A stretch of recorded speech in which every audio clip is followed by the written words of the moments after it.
and the Metaverse Hong Kong. My name is Andy Lee, the Vice Chairman of Metaverse Hong Kong, an organization established just over a year ago with the aim of promoting the unique spirit and culture of Hong Kong among all Hong Kongers in Australia.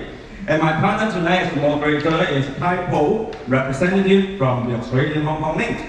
And before we begin, we would like to acknowledge the traditional owners of country throughout Australia and acknowledge their continuing connection to land, waters, and community. We pay our respects to the people, the cultures, and the elders, past and present. Now, let me introduce our guest. In no particular order, maybe just in the order. We have Andy Yin, independent candidate, and then we have another Liberal candidate, Gisele, Kapterian, right? And then we have another independent candidate, Nicolette, yes? And then a representative of the Greens, Martin, over there, right? Thank you for coming and taking your very valuable time to come to our conference and to share your valuable views on the wide range of issues, right?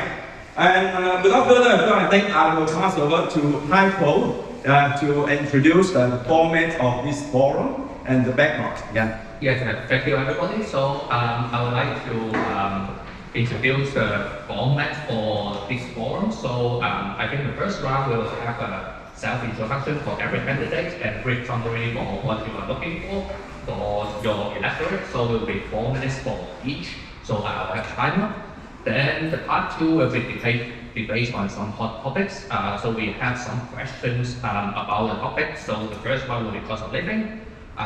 Second will be housing. The third one will be healthcare, and the fourth one immigration. The fifth is climate and energy. So each of the topics we will have 12 minutes for each topic. So we'll have we'll raise some questions. I think you guys already have some questions beforehand, so we can just share the ideas for you to the voters.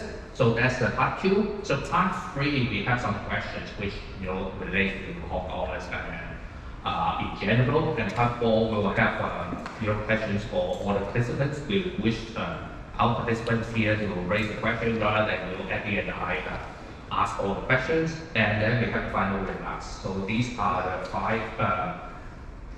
five areas we are going to have. So briefly introduction for the Hong Kong community in Australia and the Bradfield electorate. So according to the 2021 census, we have more than 100,000 Hong Kongers born in Hong Kong in Australia by 2021 census date, but now it's 4 years later, so you can even taste more.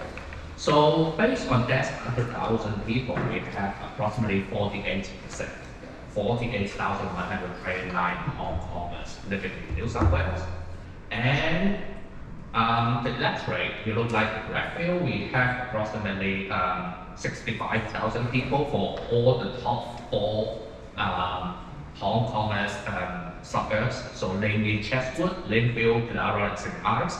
So we have 2,770 people in that 65.5 thousand population, so roughly 4.2%. So it's not a lot, but still some significance. So according to the census, we have approximately 22.3% middle-aged adults, 17.5% young adults pre-retirement with 18.9%, and the educational background is extremely well. So 21.5% in the electorate claim that they have a postgraduate degree, and 29.5% has an undergraduate degree, which is 40% and 7% higher than the Australian average. So yeah, and sensitivity 39.4% from British and Chinese Australian or Chinese whoever is 30.5%. So it's significant. So that is the background from the electorate. So I think we will get this started to have the first self-introduction. So we have already have a so the random order. So the first one will be Nick to have a 4 minutes to have a introduction or something. So we will have that's not the camera. We'll have the time starts. Thank you, Tony. And good evening, everybody. Thank you so much for coming and for having me here today and the opportunity to share a little bit more about who I am. Running as an independent, a community independent, it's very much harder to let people know who I am, what my values are, what I would like to do if I have the privilege of being elected. So these forums are very important, and thank you so much to the organisers for having me here. I am the daughter of migrant parents from the Netherlands, from Holland. They came out in 1965.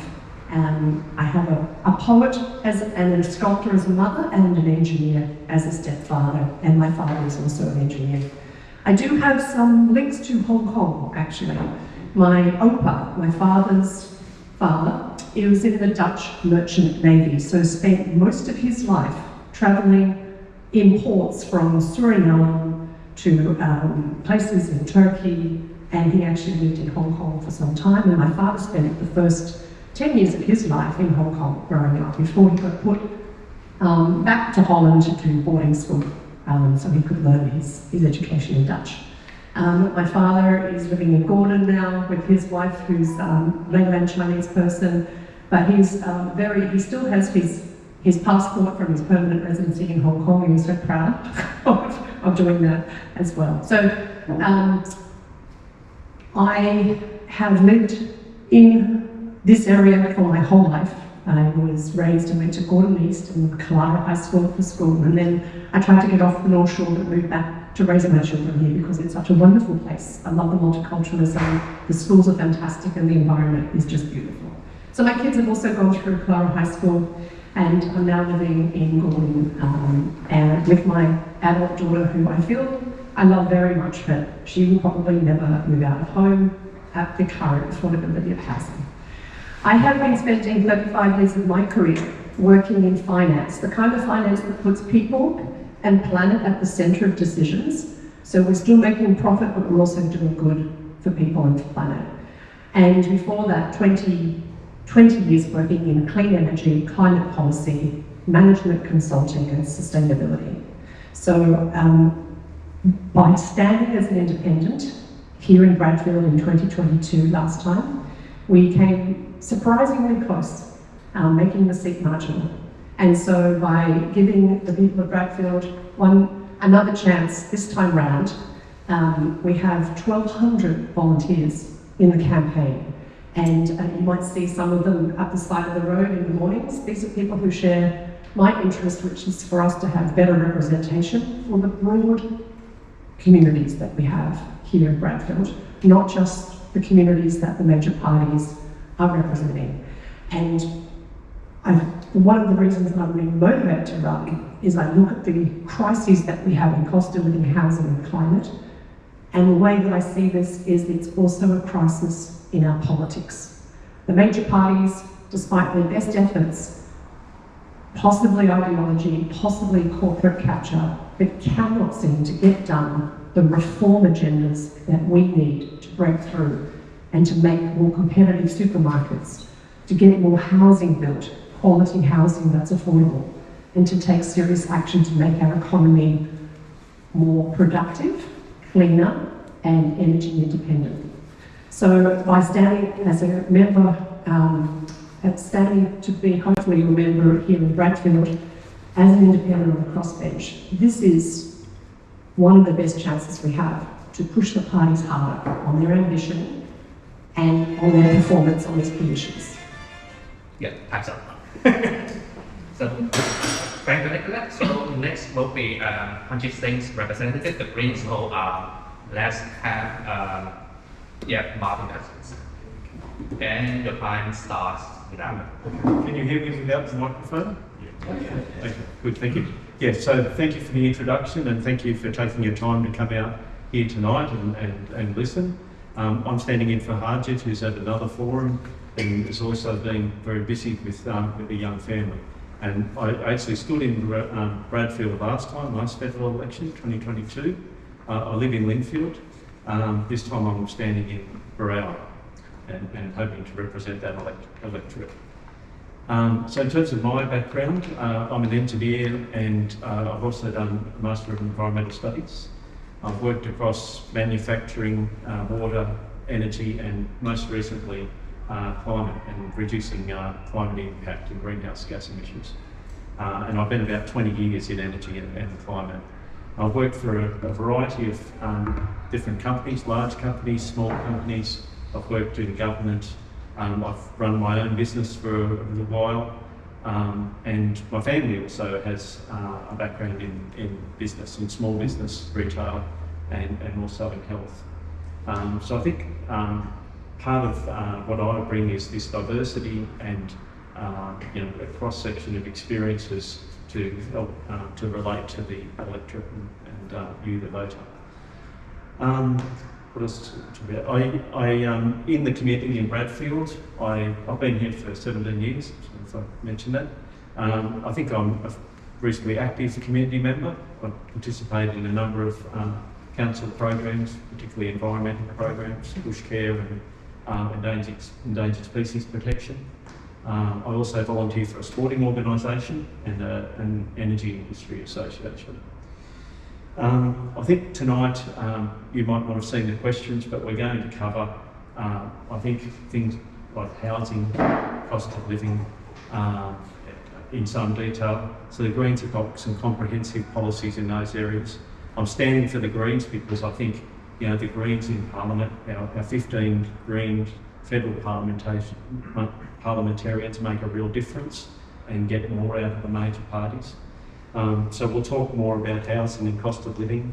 I hope we'll also get a chance to talk about education, and that's also related to cost of living. But what we can do for our young people to give them the best start in life. Of course, the Greens' heritage and DNA is an environment, protecting the environment, and protecting forests. That's still very important. We still very much believe in that. Of course, now, acting on climate change and mitigating its impacts is very important. And I'm sure, as some of the rest of the panel will tell you, or some of the panel will tell you, there are great opportunities both for Australia and, for Bradfield in this transition that we're going through.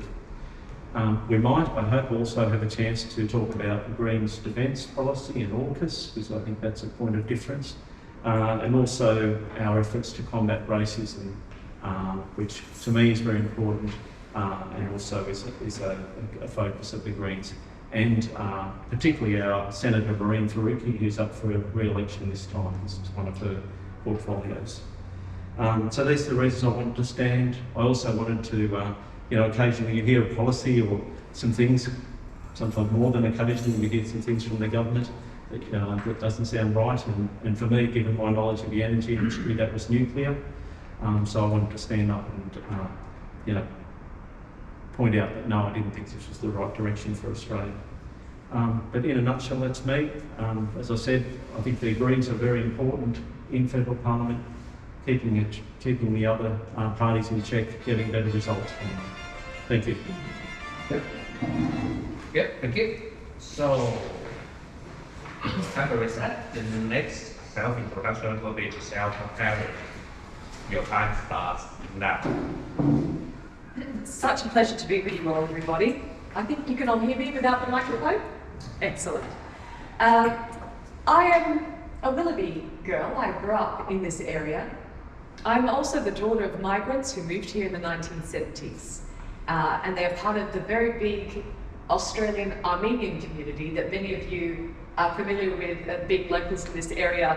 The Chinese and Hong Kong Chinese community and the Australian Armenian community have lived side by side in this whole area for a very, very long time.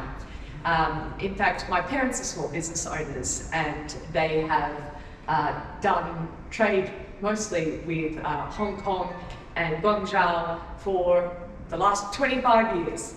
And so I've had the pleasure of accompanying my parents on a few business trips, and as many people in this audience will know, when there is a family business, it's everybody's business, and you are all involved, you all help out. I came from a family where education was extremely important.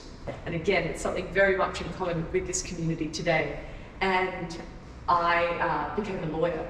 And that skill set has allowed me to not only understand better the challenges of small business in Australia, but I used it to become an international trade lawyer. After receiving a scholarship to study at Cambridge University, I then became an international trade lawyer in London and Geneva, where I worked to ensure that the international trading system is used to help lift prosperity across nations, across the globe. I then returned home and became an advisor to 3 federal government ministers, including Julie Bishop, our foreign minister, and then Stephen Chover, our trade minister. During that time, I'm very proud that we not only completed the free trade agreement with China, Japan, and Korea, but also started and finished the free trade agreement with Hong Kong.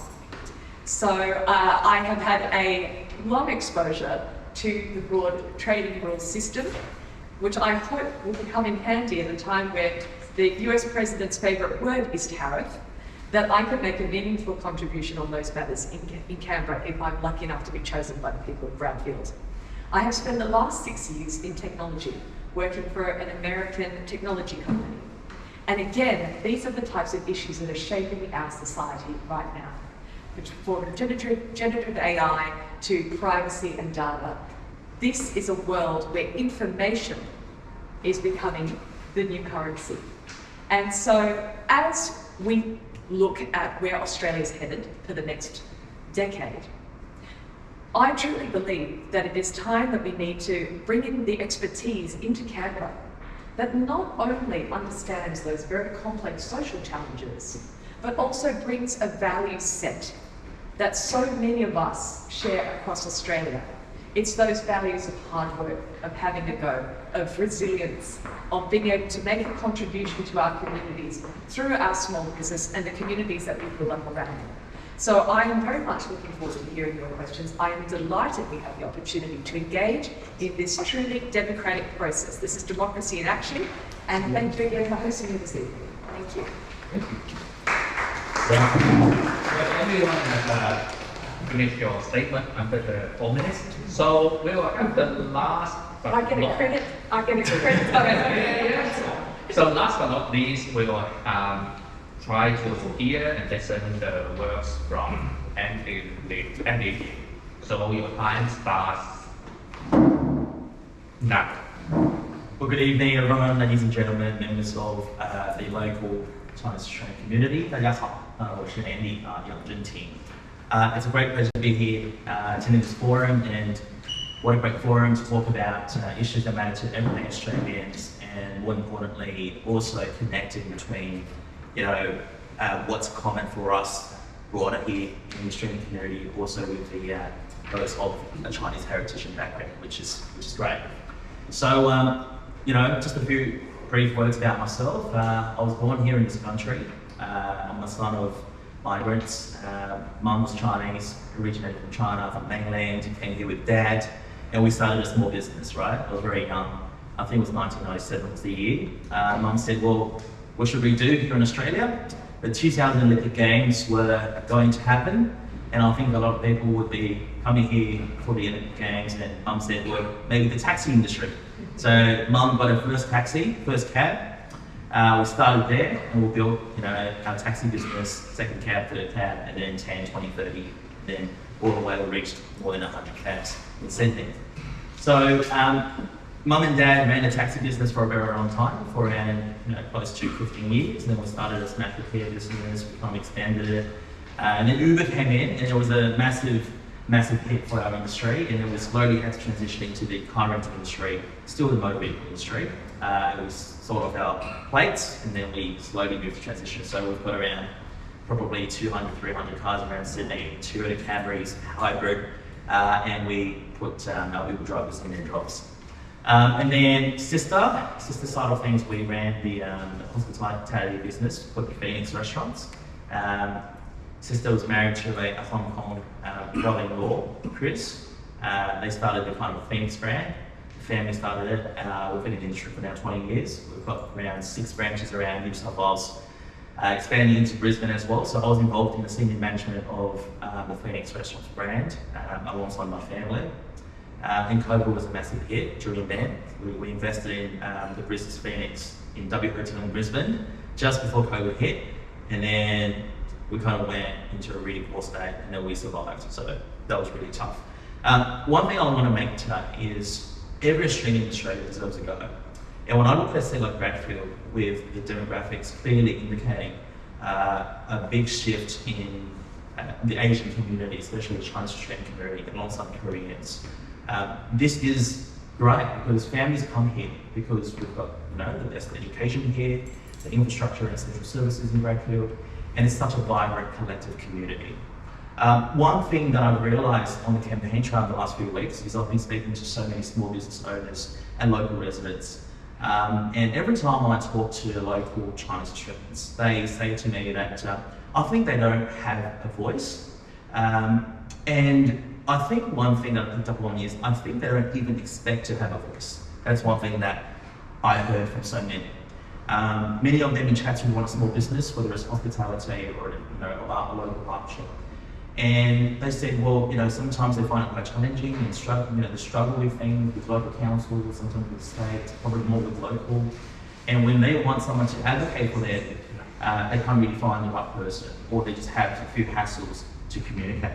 So I'm running this time around as independent to clearly to connect the gap there, to advocate for the local community, especially the Chinese Australian community, to be a strong voice for them, standing up for small businesses, standing up for families, ensuring that we have a collective united Australia rather than a divided Australia.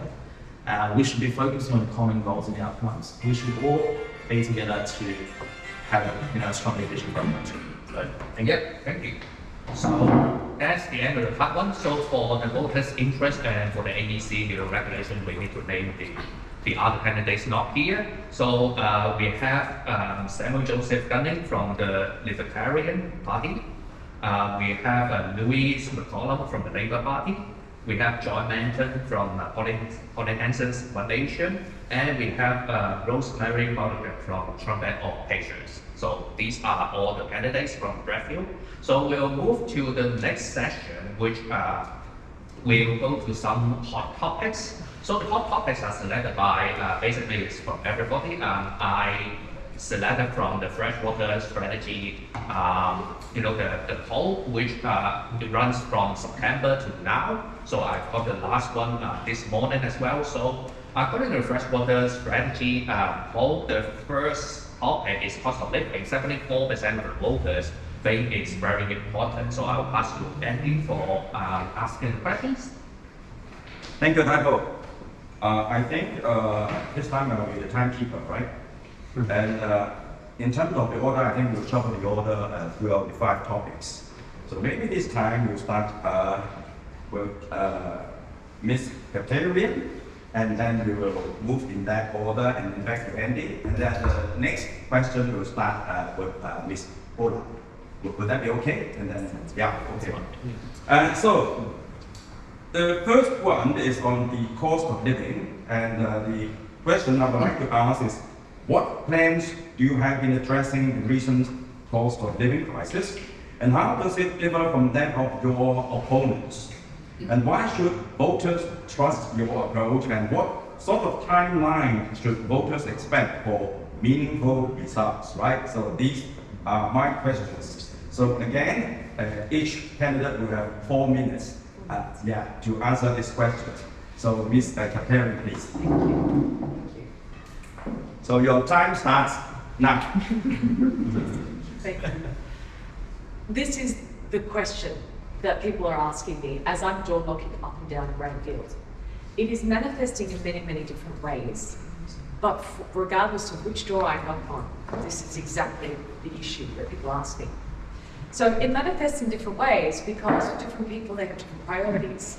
For some people, it's about how can I afford to buy a house near my family, because we need a community around each generation to raise our children and so forth, and the support networks. For others, it's about where they want to send their children to school. It's about the type of education they want to give their children. For others still, it's about the small business that they have started and poured all of their equity into. As we know right now, unfortunately, we have had the fastest decline in living standards amongst the OECD. Right now, Australia is breaking records in all the wrong ways. More than 29,000 businesses have gone out. Small businesses have closed their doors. This is a record itself.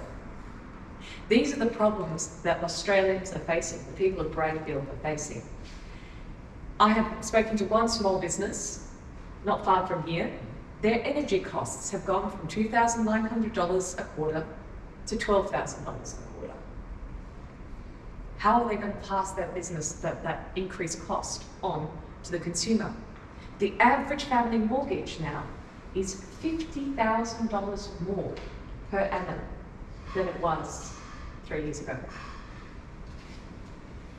With no simultaneous increase in real wages, what we're seeing is the purchasing power of every household declining substantially. Now, add on top of that, the grocery bills that you are also familiar with, your electricity bills up 30%. This is the challenge that Australians are facing. So in order to tackle the cost of living crisis, we have to address every single one of those issues. And we have to do so in a way that doesn't create further inflationary effects throughout our economy. That is the challenge. We need structural change. We need change that sits throughout the system rather than just the sugar hits that we get promised about putting another $1,000 on the table. That's not going to help people long term. It might help in the $5 a week that the Albanese government has promised in tax relief that kicks in 18 months' time is certainly not going to be of any assistance to the people who need help today.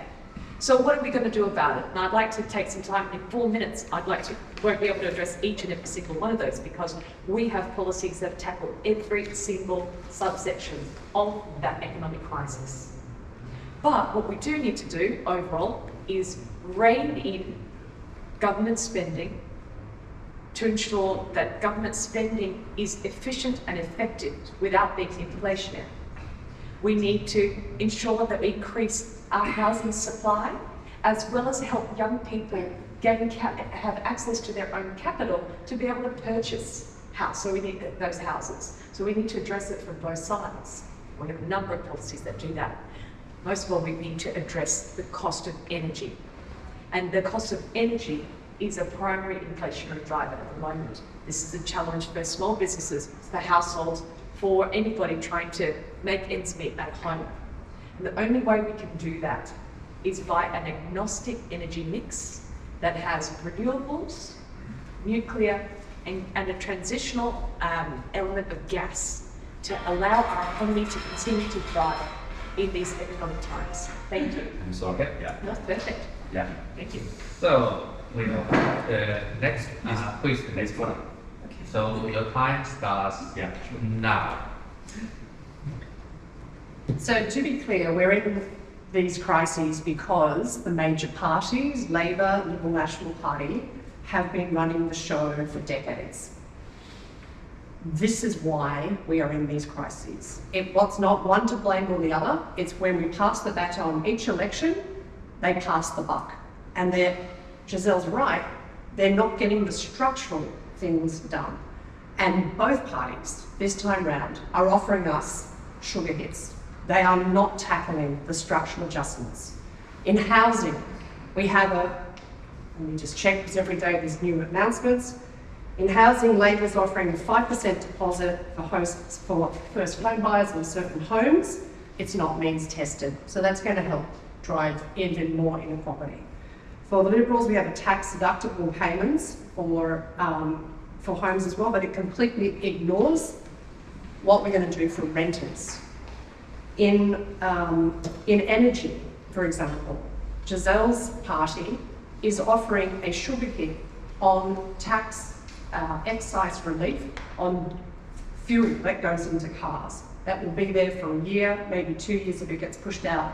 Of course, these are welcome things because we're healthy now, but these do nothing to address the structural challenges that we are facing. And the reason that an independent or minor parties on the crossbench is a point of difference and can be trusted is they work hand in glove with the major parties to bring them to the table and push them to do the hard things that they can't do in a 3-year election cycle. We push more ambition. It's a leg spender from the independent from Wentworth who's asking for the 48th Parliament, this next Parliament, for a tax reform discussion. We had the Henry Tax Review in 2010. We've implemented about 3.5 of those recommendations.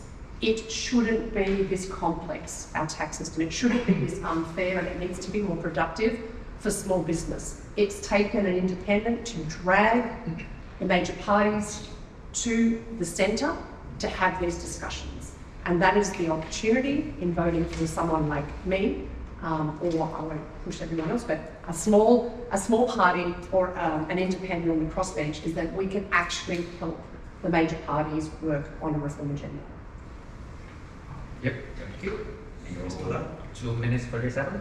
So next we'll have Mr. Cousins to share his ideas.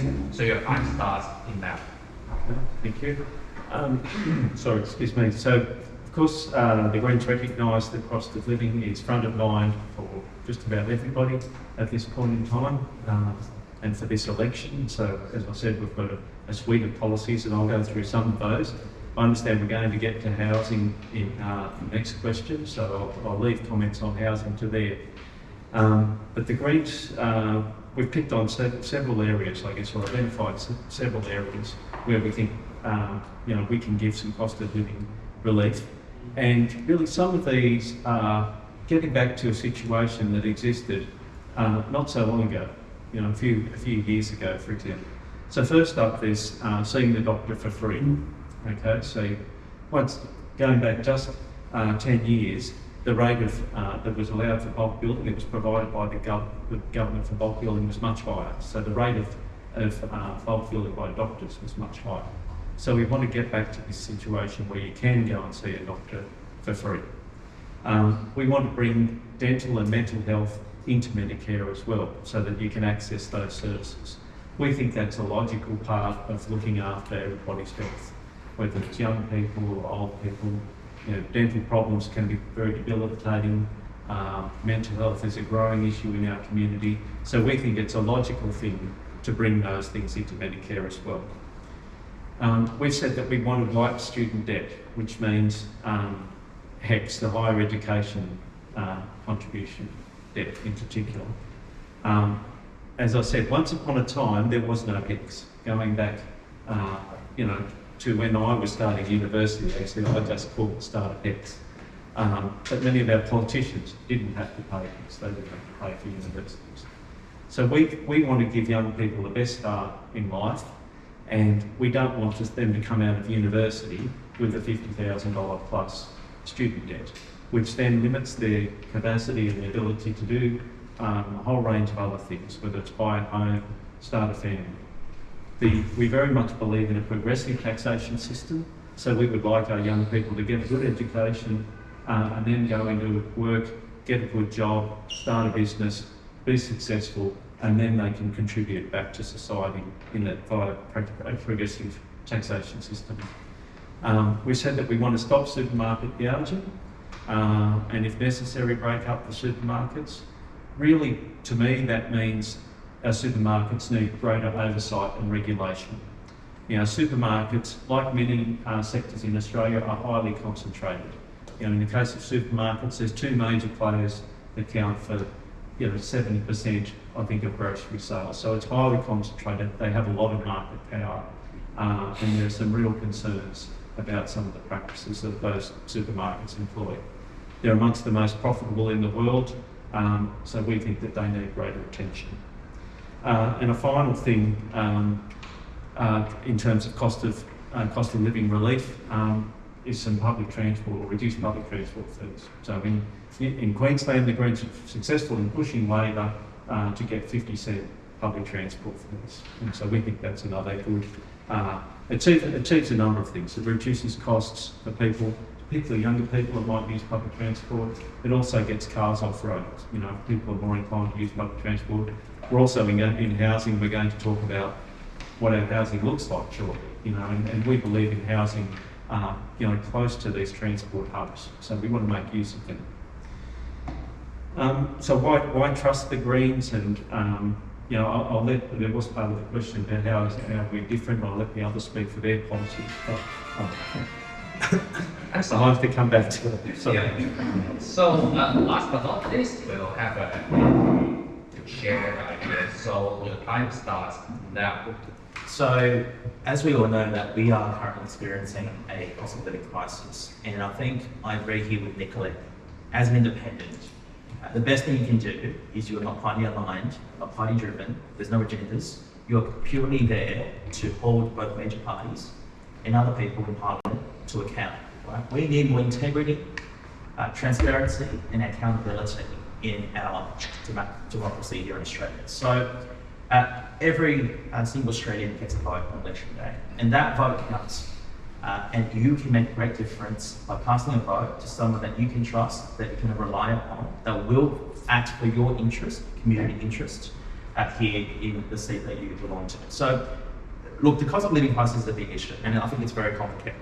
We need to ensure that Australia rebuilds its economy, and I think we've seen a decline in the Australian-China relationship under the Morrison government, and that has had a big hit on the trading sector of our country. And I think we need to understand that it is in the interest, not only for Chinese Australians in this community, but it's in the interest of our country to ensure that we know how to talk to all our major trading partners, and that certainly includes China.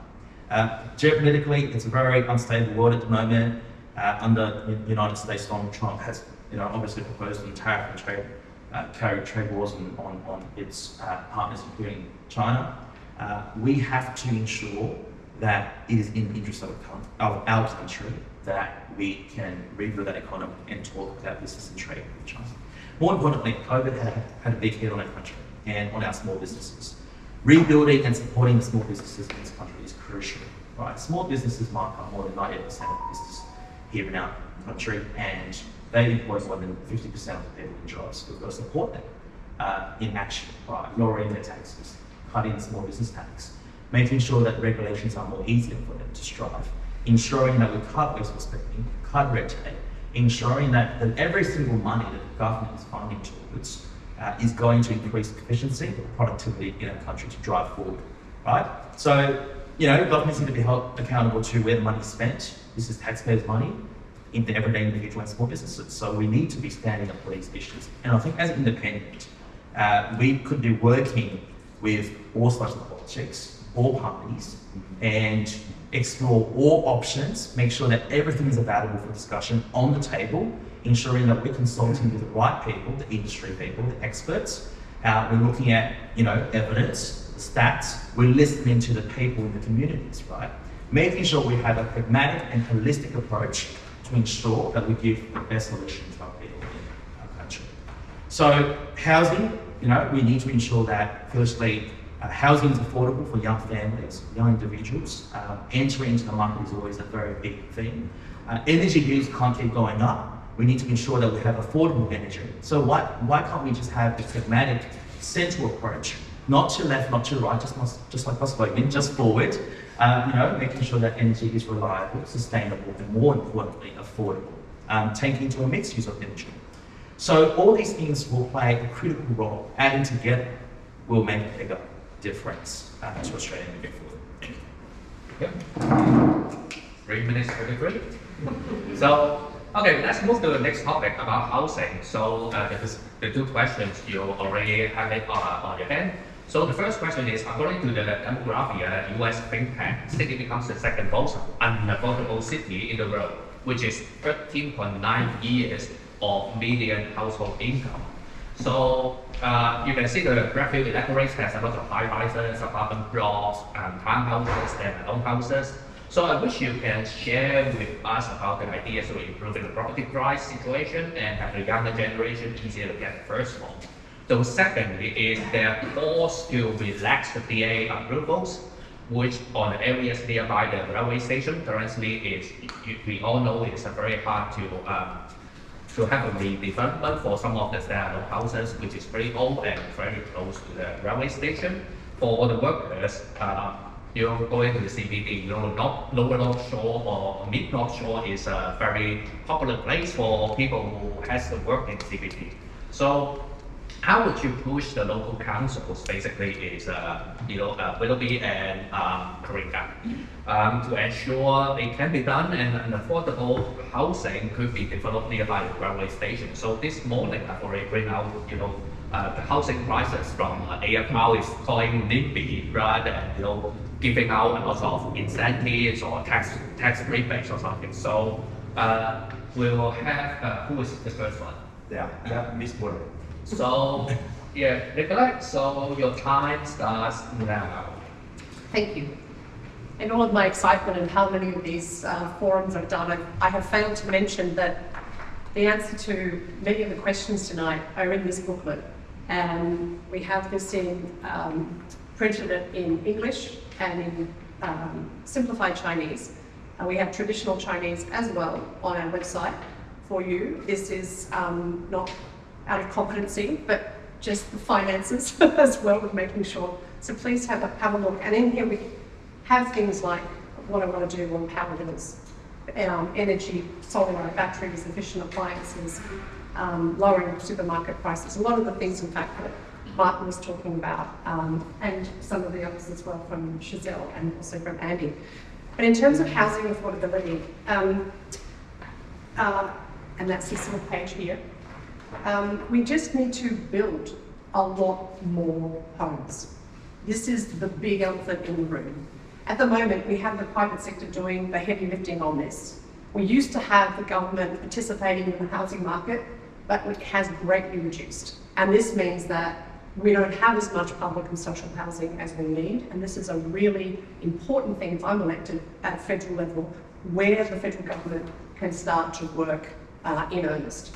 We also need to provide more incentives or maybe some penalties eventually, if that's what it takes, to have the private developers provide more affordable housing as a total part of their mix. At the moment, they're compelled to do 1 to 2%.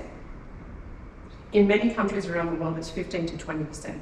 And if you've been to Singapore, you know no one is without a home.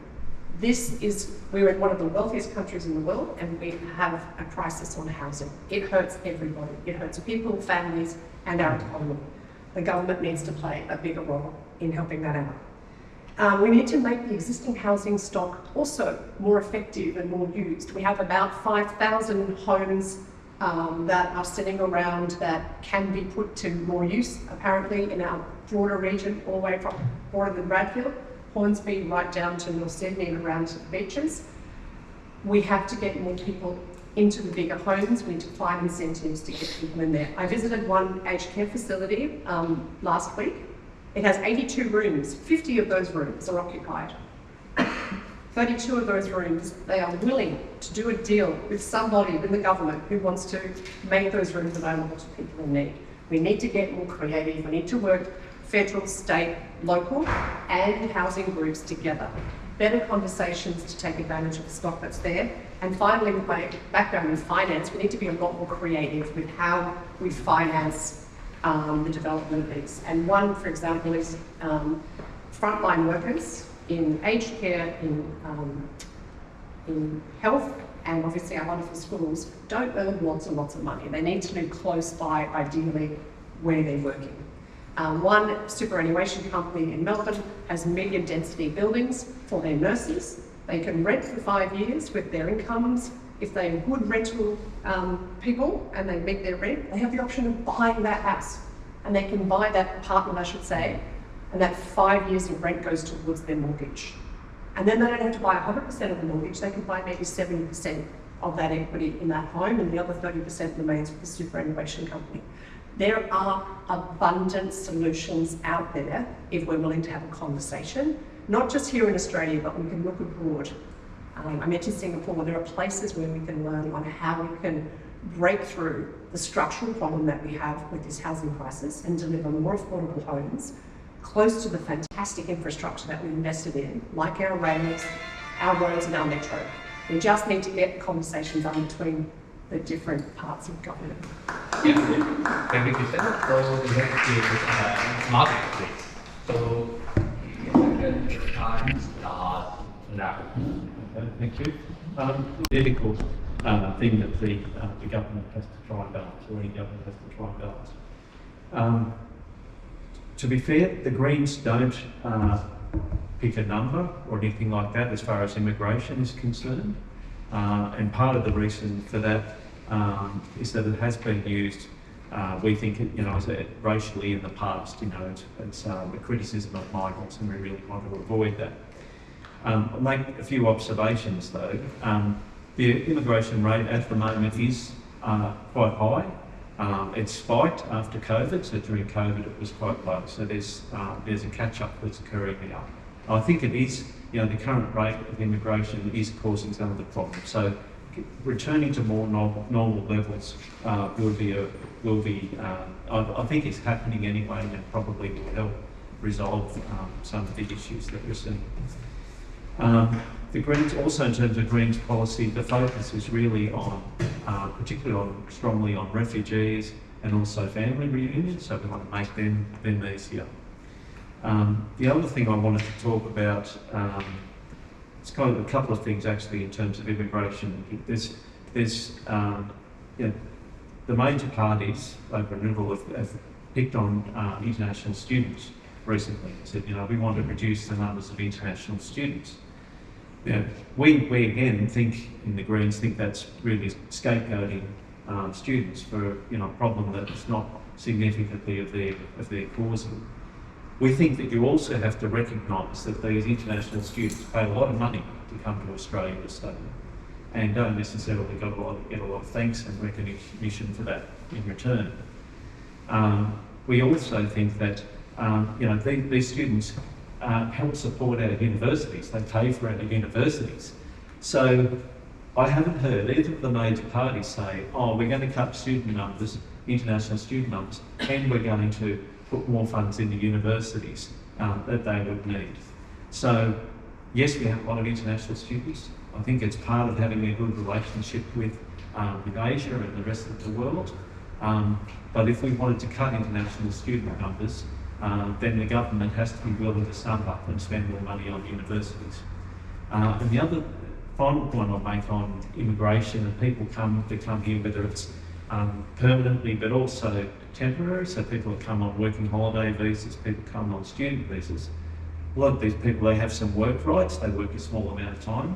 A lot of these people do jobs that Australians don't want to do, and do jobs that we rely on. So the people that serve you coffee every day, the people that serve you in a restaurant, the people that clean your house, the people that clean your office, the people that do a whole range of things, build your houses there, service your car. Many of these people are people that are here on some sort of visa of recent immigration. So we think, we want to be very careful about, criticising immigration and people that come here and contribute to Australia. Yeah. So next we'll have Andy to share his views on immigration, and your time starts now. I think I've touched on this previously. Immigration is important for our country. We need to ensure that we have the right immigration coming in, and that should be based on contribution and merit. So those who are willing to come to our country to fight for Australia economically and academically should be welcomed. Those who are willing to contribute to the essential workforce that we're struggling to have to find people in should be welcomed. So people who bring wealth and have a track record of entrepreneurship and business, who can invest locally in our country and put Australians in jobs, should be welcomed. Those who can come in with qualification and especially qualified professionals to fill the workforce, in IT, in engineering, in healthcare, etc., should be welcomed. Those who come here with global talents, can drive Australia forward, make Australia more innovative, more productive, in science, in technology, should be welcomed. Those who come here to take advantage of that system, people who are not willing to put in hard work, like many Aussies do, should obviously be willing to not work, because they're the one actually putting the burden on our country. So the immigration policy should be proposed on the basis of merit. contribution. That's where I stand. But you know, it should always be about the quality and not quantity. Right? Major parties have always talked about numbers, cutting how many percent and how many tens of thousands of people, including the recent proposal to cut, obviously, the student sector. I look around the community and I realise that many small business owners here or entrepreneurs starting a business venture are actually former international students. I have personal friends, too many, who are now in the building sector, you know, who start their own law firms, accounting firms, professional analysts right across the board. They have all been former international students like 15, 20 years ago, right? They come here because of the brilliant tertiary education that Australia has on the very, you know, like competitively, you know, ranked amongst top 15 in the world. And then they're like, okay, well, Australia's great. I mean, you know, it's the best place to work, to live, and to raise a family. So they decide to actually start a new journey here. And they want to contribute back to the country that has given them the opportunity, right, that they wouldn't have had elsewhere. So we just want to be careful on that and making sure, you know, housing, we need, you know, people in the fields to assist builders to make sure that the homes get delivered. And those people, you know, I'm pretty sure we can find them from across the board. But we want to make sure that we have a system here that takes accountability into action, making sure the right people are here, not the illegal migrants and those causing hassle. So that's my stance. Thank you. We'll have Gisele and share of immigration, and your time starts now. I think the issue, and maybe this is my biased opinion as the daughter of migrants, but I think the contribution of migrants to this country is no longer not a question. I really don't see that as a disputed issue anymore in this country. I think that the contribution of skilled migrants to Australia is very evident to most people. I think the question that's now arisen though is the question about how many we can take at once. And it's really just about ensuring that we can have a system and infrastructure that can ensure that the new Australians have the same opportunities of the Australians who are already here continue to have. So make sure that everybody has access to the same type of quality of services and infrastructure that we all get to enjoy. And that's why the Liberal Party has committed to ensuring a 20% reduction on the current migration levels, just 20%, to be reviewed again and already incrementally increasing back up again after this pause to allow the infrastructure and services in our community to catch up to the number of people we already have in Australia. We just need a moment to make sure that all Australians have the same opportunities as those who've gone before.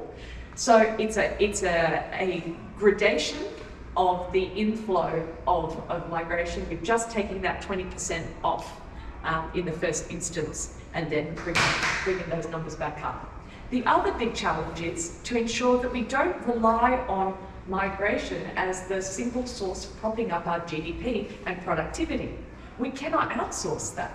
We need to make sure productivity in Australia is generated from the people here as well, plus the adornment of having our migration program as well, skilled migration program. So we need to ensure that we don't have this over-reliance on incomers to prop up our GDP. It should be generated from ourselves internally. And that does go to, as we said, overall services, overall availability of infrastructure. It's one of the reasons why the Liberal Party has committed to putting a temporary pause, a 2-year pause, on foreign investors from being able to purchase existing homes in Australia. Okay, good. So last but not least, we have Nicolette on immigration. So your time starts now. The 1,200 volunteers that are part of my grassroots community campaign has knocked on 15,000 doors in the electorate since June. And there is no other word that's more triggering than the word immigration. It is a word that's used as a cover, sometimes for very racist comments and thoughts, sometimes out of hope and fear for people working in small business who just cannot get the workers that they need to do the coffees and to do the cleaning. It's also used for people who are scared about whether their children can afford to live nearby because they see people who look different to them who might be taking homes away from their children. It is an absolutely crispy issue, and it shouldn't be like that. I've grown up in a country that I think proudly is one of the most wonderfully multicultural places on the planet, and I want us to be cohesive. I want us to be respectful of the contributions that we've all made, and I want us to work and live by, I would love us to just get along better.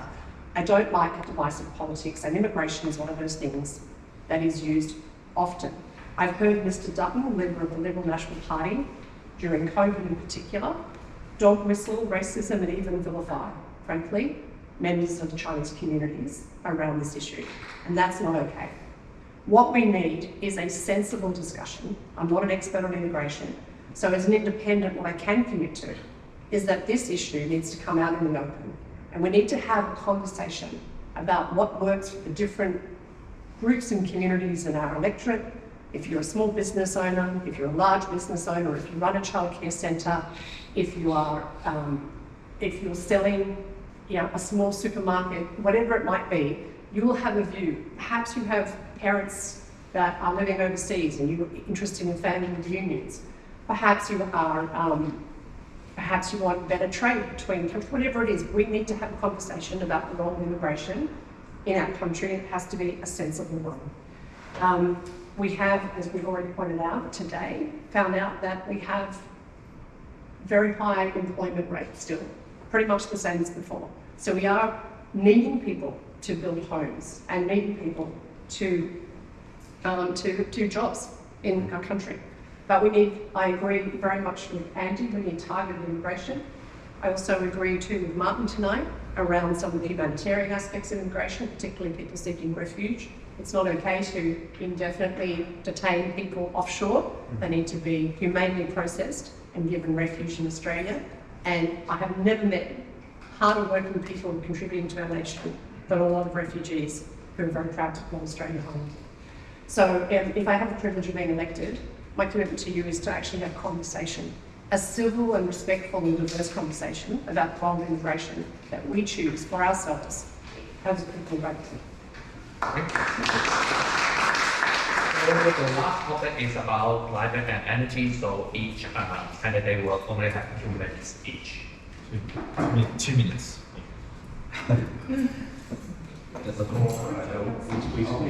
This is a topic close to my heart. Under the Paris Agreement, Australia is committed to reduce its greenhouse gas emissions by 43% below the 2005 level by the year 2030 and reach net zero emission by 2050.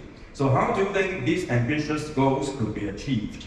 And do you think nuclear power should play a role in this transition? And how will all this affect our energy prices in the years to come?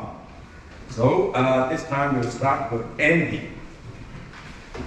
And the time starts now. Okay, 2 minutes. So energy is probably the number 3 or top 3 hot topics here in the country.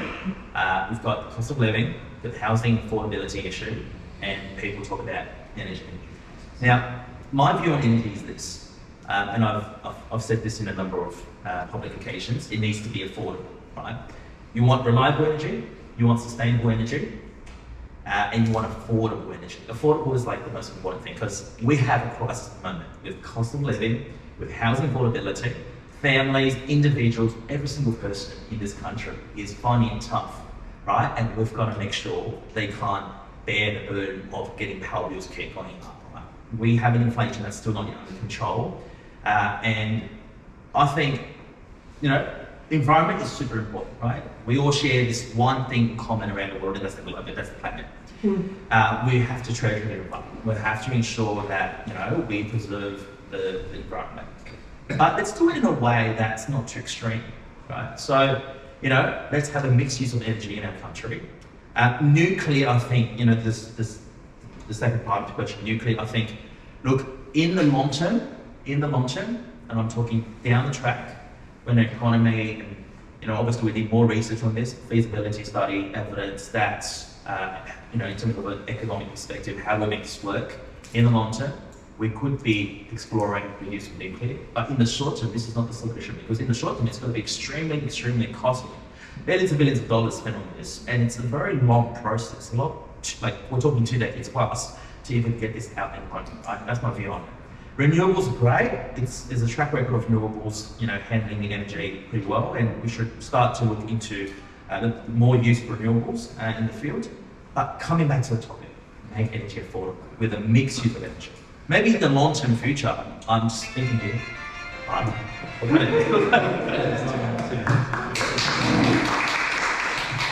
So next, who is next? Yeah, just Yeah.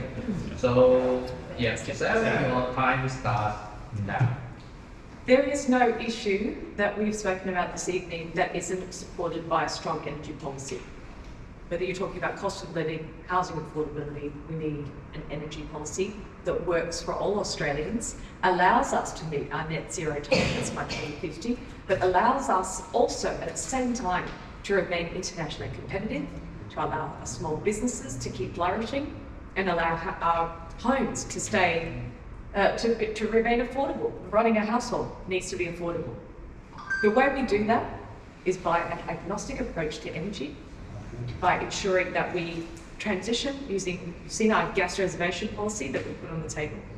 We've already committed to doubling renewables, which is all about ensuring that solar panels and batteries are attached to your homes, but also ensuring that in order to make things in this country, to do things that are internationally competitive, we need something that is reliable, affordable, and green, and the answer to that is nuclear. Now, just like many of the naysayers said when we first started introducing renewable energy, that solar panels and batteries wouldn't work, we've proven them wrong. Same thing for nuclear. I come from the technology sector, Amazon, Google, Microsoft, they've all made significant investments in nuclear. We are the only top 20 economy that does not have nuclear or have a plan for nuclear right now. We will be left behind unless we embrace these new technologies as we have done in the past. That's what Australians are great at. We should always remain an energy superpower because of that. Thank you. Thank you. Thank you. Yeah, Nicolette, you're next. And your time starts now. This is a difficult one for me to answer because I've worked in finance and clean energy for 35 years. So I will try very hard. Yes, what we need is long, loud, legal signals about the direction of travel for our economy on energy. When we do this, it lets the private sector do the heavy lifting on financing the solutions. But at the moment, we keep changing every time we get a change of government. The Liberal Party wants to do nuclear energy. What does that mean for solar and rooftop? She's already planned. But the Liberal Party wants to stop, we've got 46% of the grid is now renewable, and under the Liberal National Party, they want to cut that down in the mid-50s. What does that mean for us? So my target is I want to have at least 75% emission reductions by 2035. You know the path of travel, and you know the ambition that I'll be pushing for. The energy sector is a big one. We need more efficient appliances, we need renewable energy, and we need storage. And we probably need gas in the short and medium term to make sure that the lights don't go out. We need that gas for commercial industrial processes where it's much more important. We also have the transport sector, more public transport, more electric vehicles. I have one of those, they're fabulous, but I can't plug it into the electricity grid. And that's an amazing battery on wheels that is sitting in my garage 95% of the time not being used. There are opportunities to unlock the potential of technology for our energy independence, affordable energy, and bringing down greenhouse emissions. My biggest dream and passion for Australia is that we don't just reach net zero by 2050, we actually become a clean energy exporter. Not 100% renewable energy, maybe even 500, 600, 700% renewable energy, because we, with all of our wonderful solar and wind, we get to add value to our iron ore and critical minerals before we export them to South Korea or to China to make them into blend steel and bring them back. This is our strategic opportunity that we have to embrace. This is how we make our economy more productive and internationally competitive. So mine will not be last. So your time starts now. Okay, so this is an area that I work in a lot as well, and it's very hard to keep to 2 minutes. But where will I start? So a couple of key things, okay? We know, the Greens know, I accept, we need to reduce our emissions as quickly as possible, no greenhouse gas emissions, okay? We also know that Australia has amongst the best renewable energy resources in the world, and so we should take advantage of that. And broadly, the steps to decarbonise for Australia are to transition to renewables as we are, continue on that journey, to electrify things as everything that we can at home, our small businesses, our large businesses, our transport, as Nicolette mentioned, and then for the others we might have some renewable fuels like hydrogen and offsets. The good news is, and credit to Labor, we are well on this transition, okay, as Nicolette said, where our renewables percentage is increasing all the time, and left to the market and left to the way it's going, this will continue.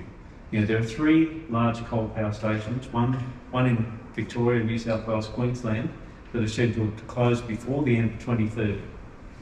So we need to replace them now. We can't wait for nuclear, and we should continue on this direction with solar, wind, and there are lots and lots of big batteries coming into the market as well to back up those renewable resources. So I'm very happy with this transition. So we don't need nuclear at all. You know the reasons, I hope, far too far into the future, too expensive, what do you do with the waste, the risk, and it just won't fit into the electricity system that we've got today, and certainly not in 40 years, or sorry, 20 years time, the 2040s.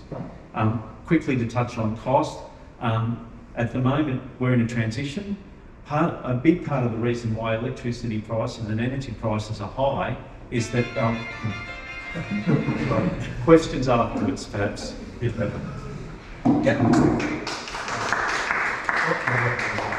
I think due to the time constraints, I know you some of the candidates need to go to the North Bridge, so we'll change a little bit format. So each of the candidates will have 1 minute final round. So we'll start with Andy. One minute. So your time starts now. Look, today we went through 4 key issues that matter to everyone here in this room and across the board. Love to address them in a more practical manner, making sure that we take into account the importance of science and also the importance of economics. We take a pragmatic approach on ensuring that we hold governments and major parties from both sides of politics to account for the decisions they make in Parliament, ensuring there's more integrity, transparency and accountability. Making sure that everyone has, the voices are actually heard and represented, and that the key issues are actually being addressed upon, and that there's real advocacy for what matters to people like local businesses, families and individuals in our country. So more importantly, we should stand up against issues of fear of things we touched base on, racism. And I think the best way is to have a collective community of different heritage and background, common goals and common vision, and a united Australia moving forward. Thank you. Your time starts now. I have so appreciated this opportunity to speak with you all today about these very, very important issues. And as we can see, and each of you know, these issues are very complex. We need to send people to Parliament who have experience in the real world across a number of issues, who understand how to keep Australia competitive across all of these areas. We could ensure that the Australia that we came to, that our parents migrated to, remains prosperous and delivers for the next generation. If you want to keep people holding government accountable, vote them in at the Senate.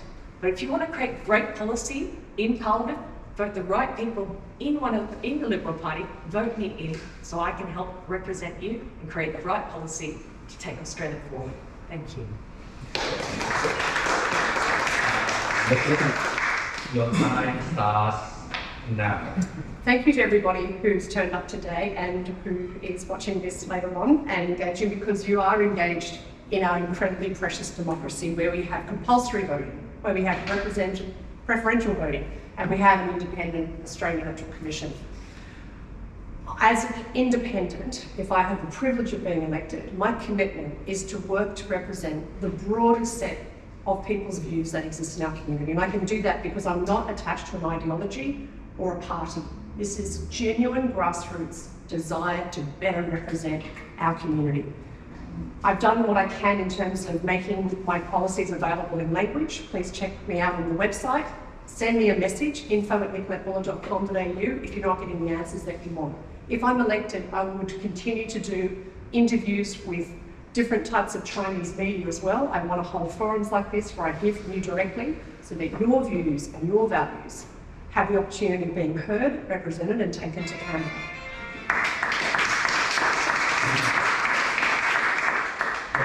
Martin, so you're helping Harjit to deliver the last message. So your time starts now.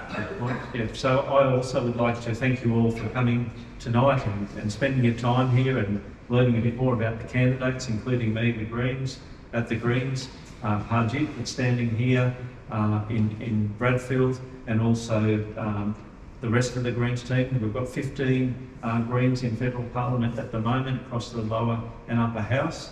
I hope I've given you some insights into some of the policies that the Greens think are important and I think are important. And I hope I've showed that the Greens can make an important difference. We can get more out of the major parties. We can, and I think this election more than ever, we've led with a positive, progressive agenda, and we've led the way with the major parties, and they have followed in some important areas. So thank you very much again, and have a good evening. Okay, so this brings us to the close of the forum today, and thank you so much to all the guests who have taken their valuable time to come and share their insights on the wide range of topics. And needless to say, a big thank you is also due to all of you here joining the forum tonight. My sincere apology for the lack of time for questions from the floor, but still I hope you found this a fruitful evening that would help you to decide who to vote for in the coming election. Well, I think all of you would agree that it has been a trying time for democracy worldwide lately, and we should cherish, as Nicolette just mentioned, the still rather robust, of course not flawless, democracy we are enjoying in our country right now, right? So I do hope to see you all in the voting booths come the 3rd of May. And last but not least, may we wish you all a happy Easter holiday. Thank you. Good night.